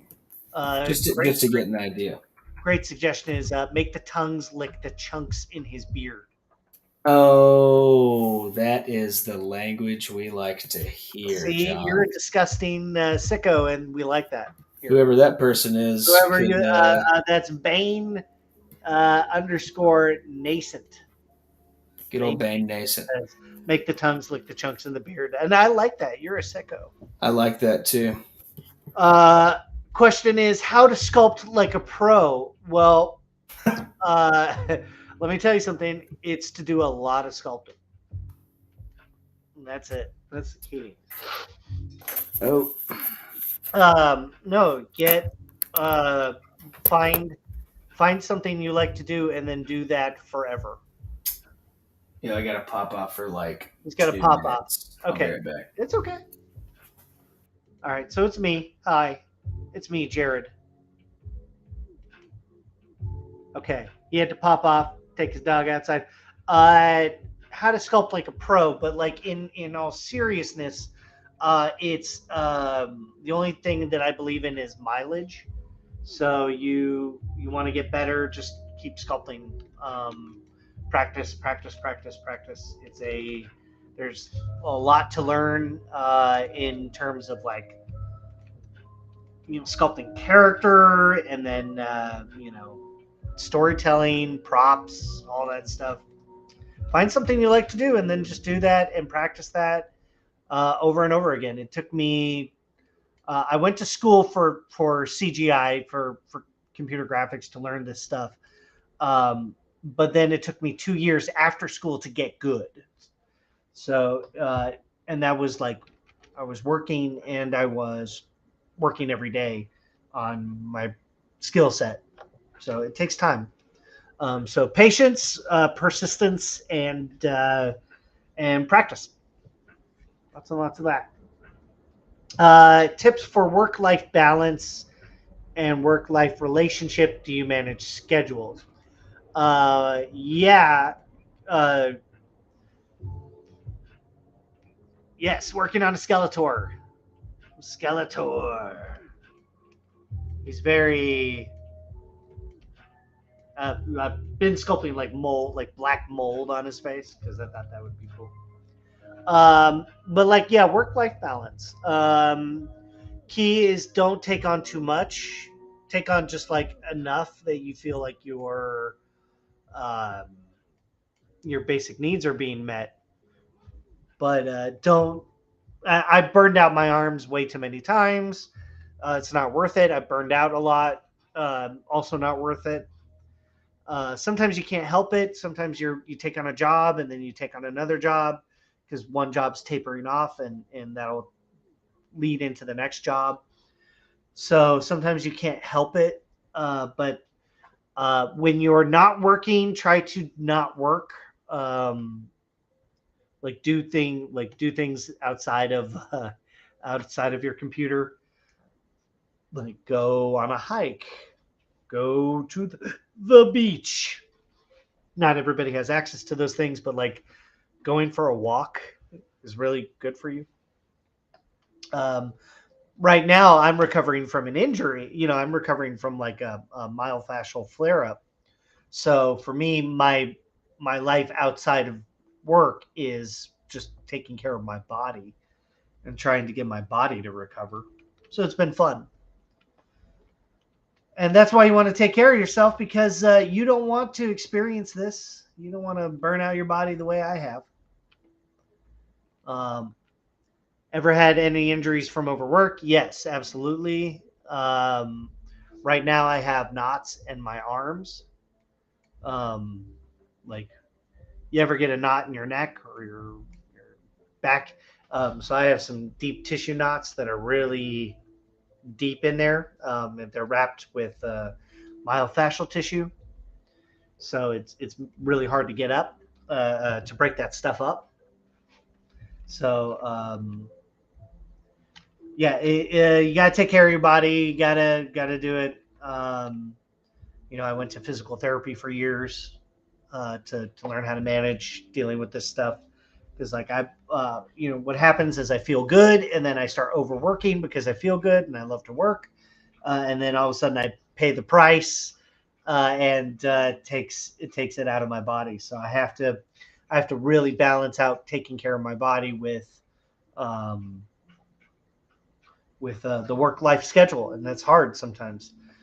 So I've been recovering for like a couple months now. I had I was losing circulation in my thumbs. That was fun because of some deep tissue knots that I had in my arms. So just understand that this job, this life can destroy your body if you're not careful. I've heard too many horror stories from colleagues in the industry who've also had their own debilitating injuries from overworking. So you got to take care of yourself. Get some kind of cardio exercise 3 times a week at least. I injured my ankle. I've just been a mess. My body's been a mess. But other than that, like my wife has a spin bike. She likes the Peloton. She got me to do that, so I was doing that a lot until I banged my ankle pretty hard. So yeah, taking care of my body is pretty much my hobby outside of just working nonstop. And I think a lot of people think they get carpal tunnel, but that's not what happens. Any tips to study and practice smartly? Study and practice smartly. Well, I would say it's kind of like eating your vegetables. So like doing anatomy studies will definitely help you get better. Matt, what do you think? Kind of just to echo what I was saying earlier, it's really about discipline more than anything, right? Like you're very creative and you want to explode and do all of these things. You want to be so good. You want to do all of these crazy, awesome things, but you really have to know your foundations, right? Your core shadows, like how to draw a sphere and how to shade a sphere, how to draw in perspective, proportions, anatomy, all of this stuff. It's like really doing your homework and constantly doing it. And every time, like a common thing that I did was I would like sculpt one thing that I really liked. And I'd be like an idea. It's always like a lizard man, right? My first ZBrush sculpt was a lizard man. And then a couple of years later, after a bunch of education, I go back and do another lizard man. And then a couple of years later, after a bunch of experience, I go back and do another lizard man. And probably here in a couple of episodes, I'll probably do another lizard man. And then you can just see like what that does. And it's years of work. Even if you're innately like talented, right? It's still, you have to do your due diligence. It's like playing guitar. You have to practice every day, all the time. The stuff that's really hard, the stuff you don't really want to have to learn, but it's like, man, boom. That's my thought. Well, like when I was trying to get good, and it's almost like that Bloodborne Elden Ring, like get good, just get good. Just get good, bro. Get good at the game, bro. Just play it. But it is true. It is. So what I did when I was I kind of cut off my personal life a little bit. And I just focused on learning. Yeah. And I would go to work because this was post Gnomon, so this was in that 2-year kind of cycle of trying to get good. Mm-hmm. I kind of, I would hang out with friends and do all that stuff, but like I would go to work and then I would come home and I would work and I would try to get better, and I would do a piece. I would do a piece a week, and that was my thing. It's like if I could do one sculpt a week or one personal project a week, I would feel like I've accomplished something. And then I've got 3 pieces at the end of the month to add to my portfolio. And so I ended up doing a lot of work in that time, in that 2 years. And that's what I would do. And then the other thing I would do is I would get home from working and I would look at the piece that I did for that day. Mm-hmm. And I would evaluate it. I would do like a post-mortem. Yeah, you'd critique it. I would critique it, and I would sit there and I'd be like, okay, I had a day and a half to do this. Why don't I like it? Yeah. And I would evaluate like, why does my work not make me happy yet? What is it that I'm not doing, or what can I do? So I was evaluating myself and being self-critical, but not self-destructive. Like destructive criticism is like, oh, I'll never be good, or I'll never be the guy that I want to be. And so I was just determined to like just try to get better, because I was surrounded by, Jared Morantz and Alex Mandrjev, and these guys are like at Marvel now, and for Yeah, dude. like I was the guys that I was surrounded by, Kelton Cram, amazing artists who are really, really good and had a process for their work. And that's what I wanted to learn, is like I wanted my own process. I wanted to make things that felt like me, and yet, take what I've learned and hopefully apply it. So it just took time. It just took a lot of time. So it's repetition, just sculpting every day, doing the thing every day. Yep. You gotta lock it in. You gotta be diligent. You got to be fast. You got to be cool. You got to be wiser. You got to be cool. I'm assuming, is it smart to become generalist first, then a specialist, just straight doing specific what you want, etc., character artist? There are going to be a lot of different opinions. Yeah, you're going to hear different schools of thought on that. So my entire school of thought was I wanted to be a generalist so that I could understand how every single thing worked. And so if I ever came across an issue in whatever my line of work was, I would be able to understand on at least a base level. Like, oh, the weights are wrong in this rig. Or, oh, the scale of my model is too big for this dynamic simulation, etc., etc. Just so you can be educated. Because as people... I don't know, especially as you're being employed, the more you know, the more valuable you are, right?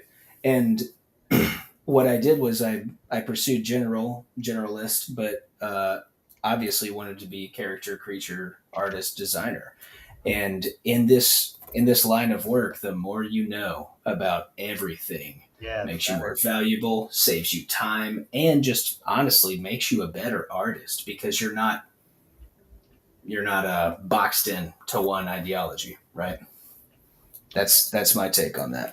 No, that's a great point. I mean, like, I had no idea what was possible in the field. Like when I came in, I just knew I wanted to learn CG. I had no idea what it took to make it. Right. I had zero idea, truly zero. And everything I learned at Gnomon, and it was hard for me to learn because I was like, I did not know this stuff. Like a lot of my classmates had, experience, and I had none. So for me, it was all new, all of it. But it was also because I had my classmates,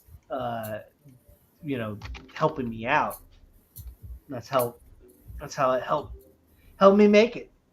Oh yeah, absolutely. Having people there with you.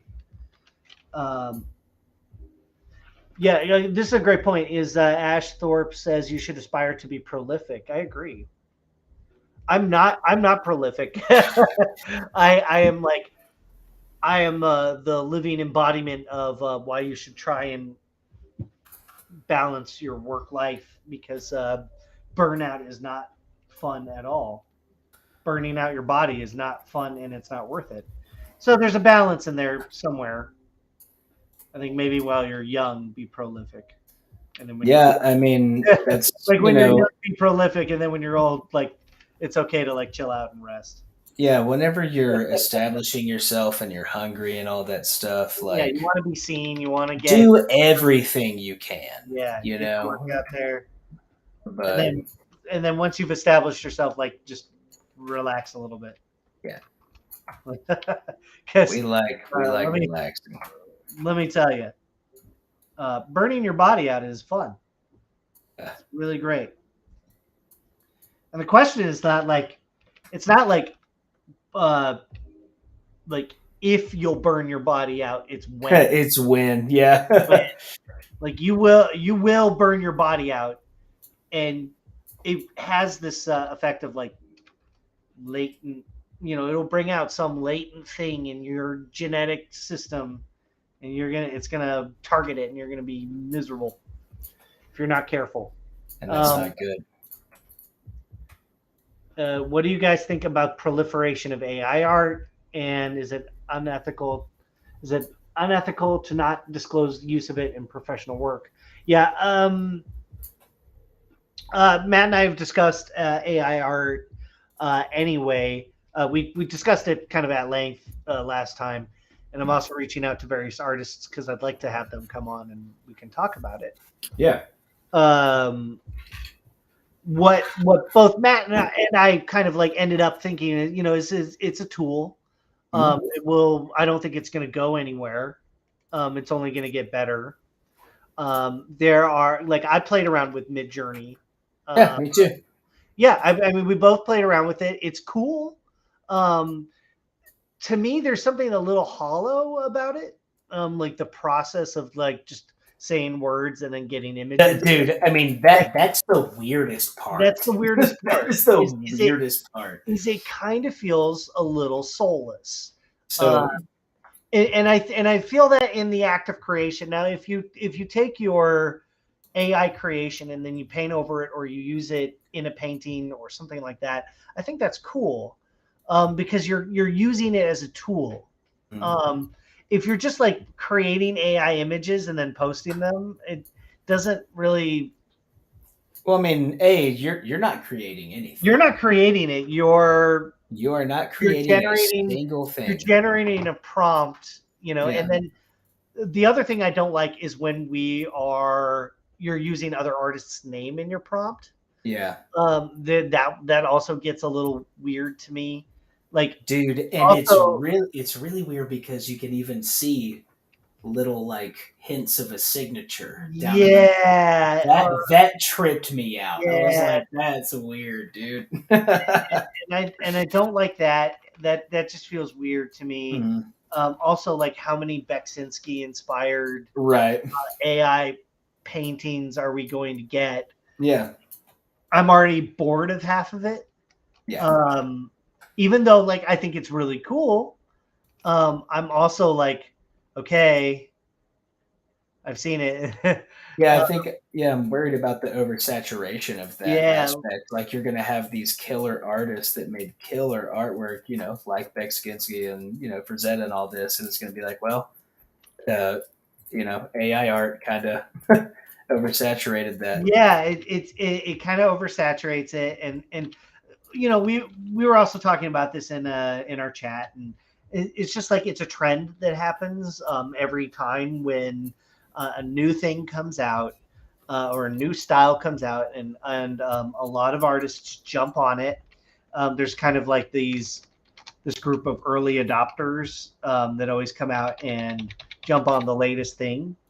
And this is not a slam on that. You know, like I think what they do is very important. But like when Blender first came out, everybody jumps on Blender, and they're like they talk about Blender all the time. And then NFTs came out, and everybody was doing NFTs, and like NFTs was just the talk of the town. And now it's AI art, and AI art. Everybody's doing AI art, and now it's going to just continue on, you know. So I don't think it'll go away, but right now it's just very popular, so everybody's doing it. And it's a new tool for really cool reference, for sure. And I mean, as a tool for reference, it's awesome. Yeah, as a tool for reference, and then also like, you know, using it to inspire things, or you know, so I think there's a lot of good that will come out of it. But right now, because it's new and it's exciting, is we're seeing a lot of it. And it's a lot of the same. Yeah, and it all looks very similar. It's surreal, it's trippy, it looks like a computer made it. It's rendered gorgeously. Oh yeah. And it's very interesting. But at the same time, like, and I was thinking about this on a production level, that like it's not going to work for a lot of production. Like, dude, no. If you have a monster or a creature, you know, I think we're still maybe 2 years away from like seeing it in a movie where it's been, where like AI generated concept art has been put into a movie production. Like, I think we're maybe a year away, 2 years away from that. Because if the technology is still new now, it's going to take a while for producers to catch on. Concept artists are early adopters by their nature. Concept. That's what we do, is just come up with and dream up of ideas. So, like, concept artists are early adopters. They're going to jump on it and, get excited by it. But we're still out from, like, seeing it in a movie, right? Because movies take 2 years for production. It's going to take, so if someone's submitting AI generated concept art now, it's going to take 2 years for that to show up in a movie. Mm-hmm. So we haven't seen the effects of it yet. And then, right now it's exciting, sure. I don't know. But there's still, I think there will also be purists. Like Disney, for example. Disney still relies on hand-drawn concept art from like very illustrative stuff. I think there will always be like purists who are like, no, that everything comes from the hand. Or there will be lazy producers who are like, yeah, if I can save some bucks on some, and type in some words and get some art, yeah, fine. I'm just trying to sell a project. Yeah, exactly right. There will be the purists, and then there will be the people who are in it for the quick buck, who are just trying to make, just trying to get something quick. I think at some point an artist has to touch something. Yeah, organize. You're always going to have that. Yeah. I mean, yeah. No matter how good the tool is, it's not going to do 100% the job of a creative. You know what I mean? It's just not going to happen. I think we need, for storytelling purposes, we need to organize. Our brains need to organize something. Now, if you have a movie where you have a character in a nightmare trip situation and you want to do some weird mind-bendy stuff, I can definitely see some indie producers using AI art to create those kind of, think about like what AI would do for Mandy. It would be really yeah. What I want personally is I want AI to take away the tedium and not the fun. Like help me make topology, animation ready topology. Help me make that more faster. Yeah, that'd be great, right? Make my life easier and don't take away the fun stuff, which is creating, which is like, if I just know everything's going to be computer created, I just don't know if it's that's as exciting to me. Yeah. Like, it's like watching a movie script, generated by a computer. Like, it's weird, but like, it's a gimmick. Mm-hmm. So like I said, and I'm not poo-pooing it. I think there's really cool. I'm not poo-pooing it. I'm not pew-pew. Siri, unwrap my UVs, says Mr. Fox #1. That's awesome. Pew-pew. Let's see. Siri, unwrap my UVs. Going to force everyone to learn animation, in my opinion. Like I don't know what that means. Like, I don't know what it means either. Just like hand-drawn animation or CGI animation. Anyway, like I don't know if that is quite coming down the line yet. Epic Games and NVIDIA creating Metaverse next. I don't think anyone's really interested in Metaverse from Facebook. I don't know. I think it looks like garbage, and they haven't really built anything interesting yet. That is true. Disney is doing a bunch of AI stuff on their research hub on YouTube. I haven't seen that. I'll have to check it out. Look, everyone's going to be doing AI research. AI is already being used now in animation, like for blend shapes and for face. See, that's what we need. And I mean, and that's what they were doing that. I forget, but they feed it facial action cues, and they feed that into the AI, and that kind of like helps with the blend shapes. So you still need an artist to kind of clean that stuff up, but it helps like with the in-betweens. So I think like that on that level, AI is very, very cool. Yeah, like Siri, unwrap my UVs. Yeah, like It's hilarious. Make a script where I don't, where I don't have to UV anything. Yeah. Which is impossible. You need UVs. Remember PTEX? Oh yeah. It was supposed to change the game, and then we never heard from it again. Yeah. Right. And then I guess Pixar just. And then they just decided, you know what, like guys, it's just easier to UV stuff. Well, I mean, PTEX is basically what we're doing right now. I mean, it's you're painting on vertex, vertex color. But ZBrush has been doing that since like ZBrush 2. They were called Pixels, Pixols. Oh, that's not true. I mean, that's true. They work. That's true. I'm joking. Oh, yeah, people using AI for frame interpolation. Absolutely. Siri, build a cool lizard guy 3D model and give me a beer. I mean, yes, please. I like that.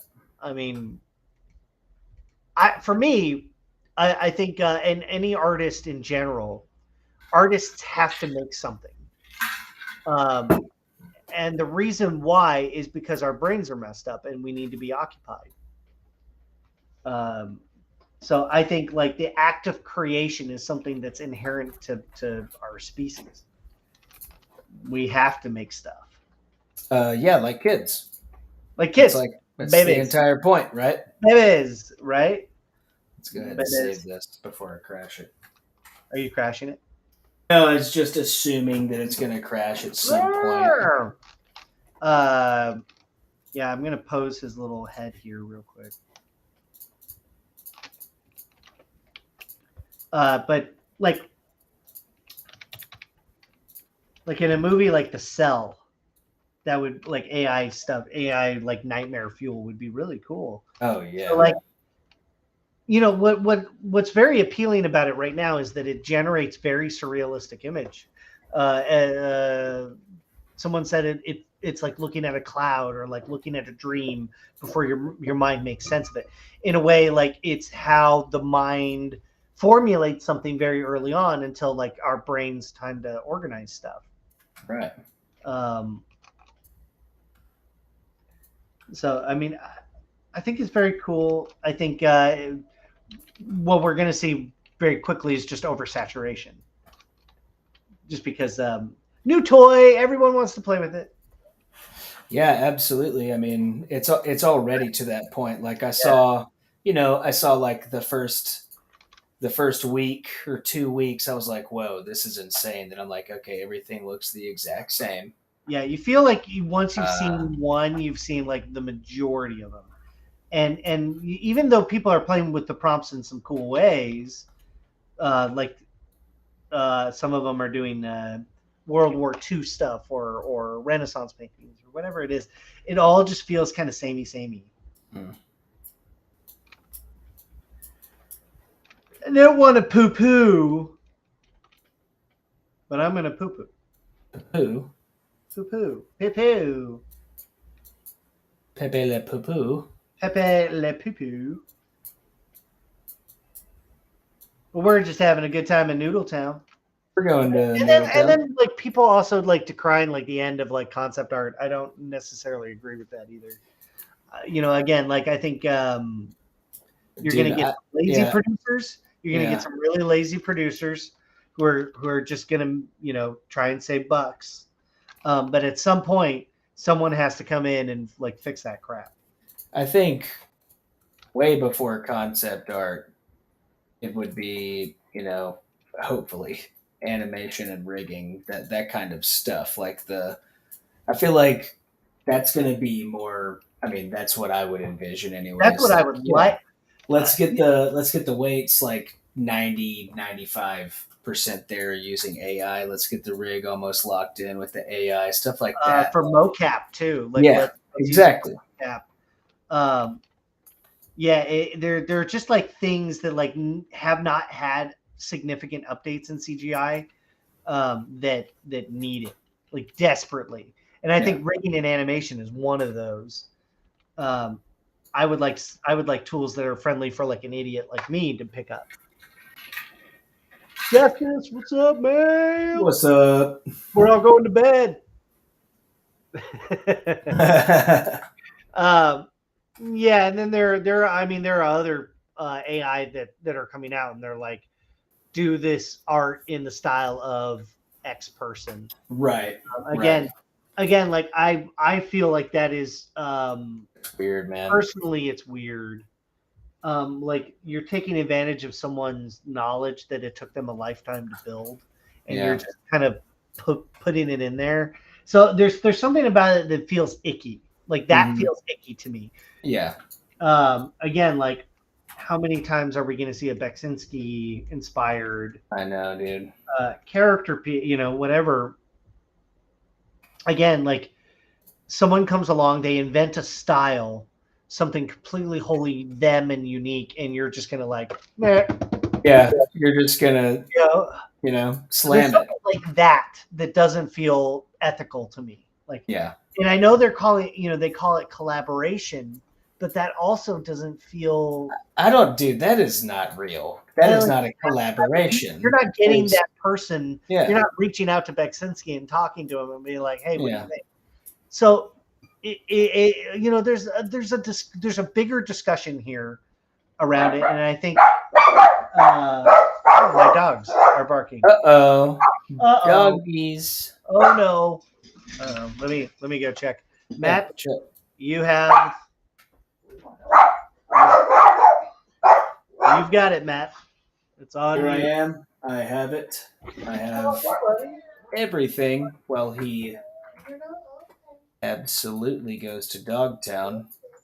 Yeah, I don't, to break off of the AI thing, just talk about what we're doing here. I've had this character, I think I blocked this character in over a couple of episodes months ago, and now I'm getting a little more form work on this kind of molten face here, this like split face mashed into this torso. I've done a lot of work on all of this armor. I've got this is where you kind of establish a language, right? You block in these shapes and you're like, okay, like what's the kind of feel that you want? All right. And so I carry that around everywhere. And whenever I had the idea of the crown, between Jared and I was like, okay, I'll take some of the armor elements and I'll take some of the skull or the skeleton elements that I have down here in the kind of like belt section. This guy is a giant, right? He's got these human arms kind of bound in his belt. He's got the skulls in his beard. And I even, let's see here, check this out. I made this sword. Kind of the same, you can see just kind of the same wavy language that's happening in the armor. And it's like this piece of iron that's just been bound by these human arms to make a sword, which yep. So Matt, we got my little dude woke up. Yeah, I figured. Yeah, the minute I heard the dogs, I was like, "Oh boy, here we go." Mm-hmm. Little dude woke up and made his way out. So we're gonna call it tonight. Yeah, that sounds good. Yeah, let me just say. I gotta do he's gonna say one thing. He's gonna say one thing. Nezumi, 1977, very Dark Soulsy, if I dare to say. Absolutely. He deigns to say. You nailed it, man. You nailed it. The man is deigning. That is all of my reference board is Dark Souls on the other screen. Jared, go ahead, man. Oh, he was deigning. The man was deigning. He was deigning. Okay, so since I got to get a little man to bed, it's a good time. It's late there for you. It's about 12:05, baby. About 12:05. Hey, thanks everybody for coming out and hanging out with us tonight.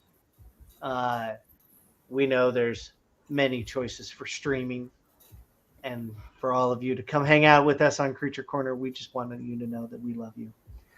And again, if you want to reach out to me or Matt at any time, Matt Millard's Twitty is @itchytasty_.